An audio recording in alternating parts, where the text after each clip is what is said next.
ഈജിപ്തിൽ നടക്കുന്ന ഗസ സമാധാന ഉച്ചകോടിയിൽ പ്രധാനമന്ത്രി നരേന്ദ്രമോദി പങ്കെടുക്കില്ല. കേന്ദ്രമന്ത്രി കീർത്തിവർദ്ധൻ സിംഗ് ആകും ഇന്ത്യയെ പ്രതിനിധീകരിച്ച് പങ്കെടുക്കുക. നാളെ നടക്കുന്ന ഉച്ചകോടിയിലേക്ക് അമേരിക്ക പ്രധാനമന്ത്രിയെ ക്ഷണിച്ചിരുന്നു. ബൽറാം നെടുങ്ങാടിയുണ്ട് വിവരങ്ങളുമായി ഇപ്പോൾ ഡൽഹിയിൽ നിന്ന്. ബൽറാം, എന്തൊക്കെയാണ് വിശദാംശങ്ങൾ?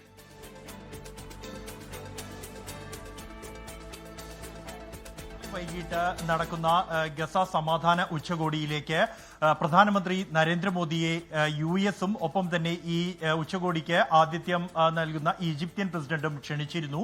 ഇക്കാര്യം പ്രധാനമന്ത്രിയുടെ ഓഫീസ് സ്ഥിരീകരിച്ചിരുന്നെങ്കിലും പങ്കെടുക്കുന്ന കാര്യത്തിൽ ഇതുവരെയും ഔദ്യോഗികമായ പ്രതികരണം നടത്തിയിരുന്നില്ല. എന്നാൽ ഏറ്റവും ഒടുവിൽ പുറത്തുവരുന്ന വിവരമനുസരിച്ച് പ്രധാനമന്ത്രി നരേന്ദ്രമോദി ഈ ഒരു ചടങ്ങിൽ പങ്കെടുക്കില്ല എന്നുള്ളതാണ്. പകരം ഇന്ത്യയെ പ്രതിനിധീകരിച്ചുകൊണ്ട് ചടങ്ങിൽ പങ്കെടുക്കുക കേന്ദ്ര വിദേശകാര്യ സഹമന്ത്രി കീർത്തിവർദ്ധൻ സിംഗ് ആയിരിക്കും.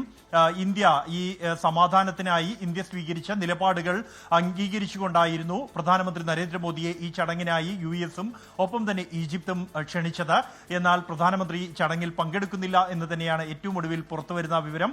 പകരം ഇന്ത്യയുടെ പ്രാതിനിധ്യമുണ്ടാകും. കേന്ദ്ര വിദേശകാര്യ സഹമന്ത്രിയായിരിക്കും ഈ ചടങ്ങിൽ ഇന്ത്യയെ പ്രതിനിധീകരിക്കുക. എന്തുകൊണ്ടാണ് പ്രധാനമന്ത്രി ഈ ചടങ്ങിൽ പങ്കെടുക്കാത്തത് എന്നതുമായി ബന്ധപ്പെട്ട് ഇതുവരെയും ഔദ്യോഗികമായ വിശദീകരണങ്ങളൊന്നും തന്നെ പ്രധാനമന്ത്രിയുടെ ഓഫീസിന്റെ ഭാഗത്തു നിന്നും ഉണ്ടായിട്ടില്ല. ബൽറാം നെടുങ്ങാടിയാണ് ഡൽഹിയിൽ നിന്ന് വിവരങ്ങൾ നൽകി.